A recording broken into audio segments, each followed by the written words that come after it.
한국 해군 핵잠수함 모델로 프랑스의 5,300톤 바라쿠다급 추천.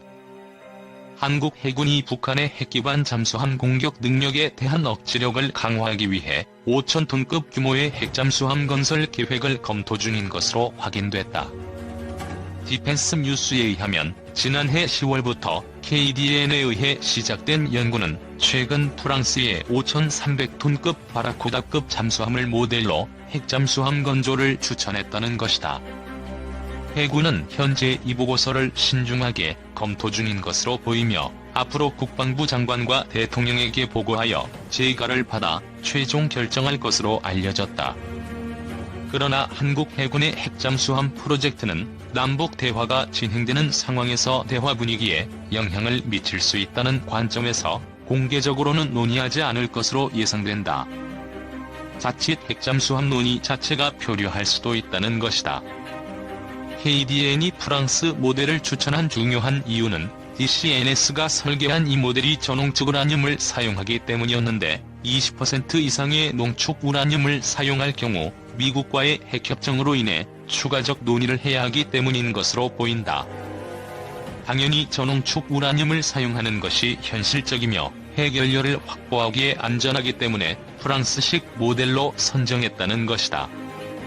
2015년에 체결된 한미핵 협상에 따르면 한국에게는 우라늄 농축과 군사용 연료의 재처리가 허용되지 않는다. 은퇴한 문근식 해군 장성은 디펜스 뉴스와의 인터뷰를 통해 한국은 자체 핵잠수함을 설계하고 개발할 수 있는 능력이 충분하다며 무기 통합에 대한 외국 기술 지원이 필요할 것이라고 말했다고 전했다. 그러나 일부 전문가들은 한국의 독자 개발을 위한 예산과 개발 일정에 대해 회의적인 것으로 알려졌다. 한국원자력연구원의 김대영 연구원은 한국 독자의 핵잠수함 건설은 10년 또는 그 이상으로 17년이 걸릴 것이라는 의견이 있다면서 개발 자체에 회의적 반응을 보였다고 디펜스 뉴스는 전했다. 비용도 정부의 예상 비용인 11억 달러를 상회할 것으로 예상된다는 것이다. 차라리 핵잠수함을 구입하는 편이 훨씬 낫다는 이야기다. 꼭 자체 생산을 하기를 원한다면 독자적으로 하기보다 외국과 공동으로 추진하는 것이 현실적이라는 지적이다. 현재 한국은 1200톤급의 KSSI 디젤 전기 잠수정과 1800톤급의 KSS2 잠수함을 건설했으며 두 곳 모두 독일의 조선업체 하울드츠워크 도이치 워프트의 기술 지원을 받았다. 북한은 3기 SLBM을 탑재할 수 있는 3000톤급 잠수함 개발의 최종 단계에 돌입 중이다. 북극성 -1이라 불리는 SLBM은 2016년 8월 26일에 성공적으로 시험 발사되어 약 500km를 비행했다. 2017년 8월 북한 중앙통신은 북극성 -3 SLBM 발사 성공을 발표한 바 있다. 국방백서에 따르면 북한은 6개의 신포급 잠수함을 포함해 약 70대의 잠수함을 운영하고 있는 것으로 알려지고 있다. 대한민국 해군도 꿈의 핵잠수함을 보유할 수 있을까? 북한의 SLBM 발사 성공으로 대한민국도 핵잠수함을 보유해야 한다는 주장이 급물살을 타고 있습니다.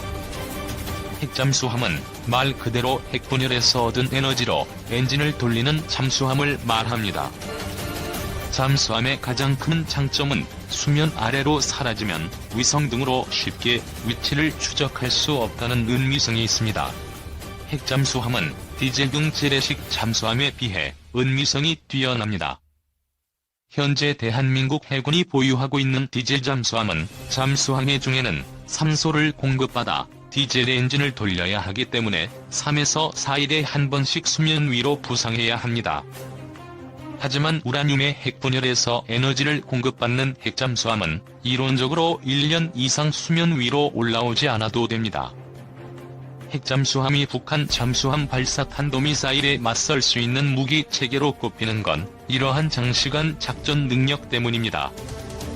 현재 대한민국 해군이 보유하고 있는 디젤 잠수함 15척은 작전 능력이 핵잠수함에 비해 한참 뒤처져 있습니다. 북한은 SLBM 능력 확대를 위해 3,000톤급 새 잠수함 건조를 하고 있으며 핵잠수함까지 추진하고 있다는 이야기도 들려오고 있습니다. 하지만 핵잠수함 건조에는 고도의 기술과 적어도 수년 이상의 긴 시간이 필요합니다. 우리나라는 원자력 기술이 세계 5위이며 잠수함을 이미 자체 건조하고 있어 능력이 충분하며 이르면 8년 안에 핵잠수함을 건조할 수 있다고 합니다. 우리나라와 미국은 3년 전 한미 원자력 협정을 맺어 한국이 20% 미만의 농축우라늄을 평화적으로 사용할 길을 열었습니다. 원잠이 평화적 목적인지 확인하려면 미국의 동의를 얻어야 한다는 얘기입니다. 한국이 원잠을 보유하려는 심정은 이해하지만 자칫 일본의 원잠 보유를 부추길 수 있다는 점이 미국의 걱정인 듯합니다. 만약 미국이 한국의 저농도 제처리 우라늄의 처리, 즉 원자력 잠수함의 연료 사용을 눈감는다 하더라도 문제는 남는습니다. 한미 원자력 협정은 필요할 경우 20% 미만 우라늄 농축을 추진할 수 있도록 하고 있습니다. 하지만 순도 20% 미만의 원자력 발전 플루토늄은 한계가 분명하기 때문입니다. 미국의 원자력 잠수함은 순도 90% 이상을 연료로 사용해 진수 후 약 30년 이상 연료 교체 없이 작전이 가능합니다. 그러나 순도 20% 미만인 연료는 7에서 10년에 한 번은 연료 교체를 위해 잠수함을 잘라내야 하는 부담이 있습니다.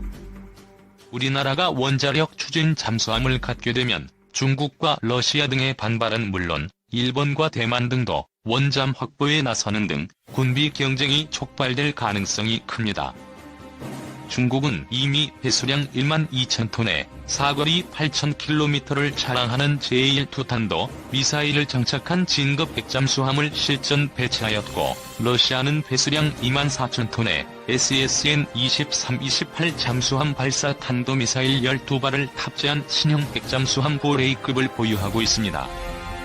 그렇기 때문에 2020년대부터 전력화될 3,000톤급 잠수함의 원자로를 장착해 핵추진 잠수함을 우리나라도 보유해야 한다는 목소리가 높아지고 있습니다. 만약 정부에서 뛰어난 외교적 수완을 발휘해 이를 넘어선다고 하면 국제원자력기구와 핵확산 금지조약 등 마지막 관문이 기다리고 있습니다. 세계적으로 핵잠수함을 보유하고 있는 국가는 미국, 러시아, 중국, 영국, 프랑스 5개국과 인도뿐입니다. 앞에 5개국은 NPT에서 핵무기 보유가 허용된 국가이며 인도는 NPT 미가입 국가입니다. NPT 가입국은 무기와 관련된 핵을 보유할 수 없는데 우리나라도 예외가 아닙니다. 문제는 국내 잠수함 기술이 1,800톤까지만 검증된 상태이며 2020년대 도입할 3,000톤급 잠수함 아이 개발도 모험이나 다름없는 상황에서 핵잠수함 건조는 현실적으로 어려울 수 있으며 3,000톤급 잠수함에는 첨단 기술을 대폭 적용하기 쉽지 않아 기술적으로 퇴보할 가능성도 있습니다. 또한 핵추진 잠수함이 효율적으로 작전을 펼치기 위해서는 3,000톤급 잠수함으로는 작을 수도 있습니다.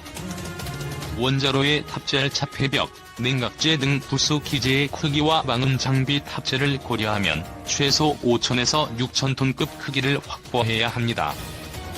우리나라는 주변국의 반발보다는 주변국의 위협을 우려해야 할 상황입니다.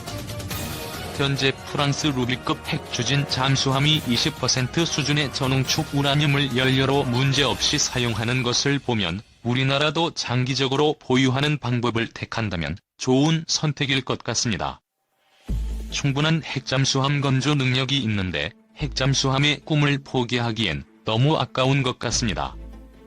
중국이 갑자기 최신의 핵잠수함을 공개하는 까닭. 중국이 핵잠수함을 공개하고 나서 미국을 극도로 자극하고 있다. 전문가들은 놀라워했다. 6일 인민일보와 CCTV 등 중국 언론을 통해서였다.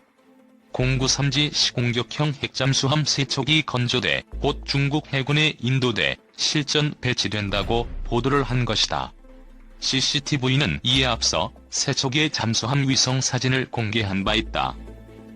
연합뉴스 보도에 따르면 인민일보는 093지 10처럼 최신형 핵잠수함 개발에는 상대적으로 늦었다는 것을 상기시키면서도 제작에 최신의 기술과 장비를 사용한 만큼 다른 어느 나라 핵잠수함에 비해서도 성능 면에서는 필적할 만하다는 주장을 했다.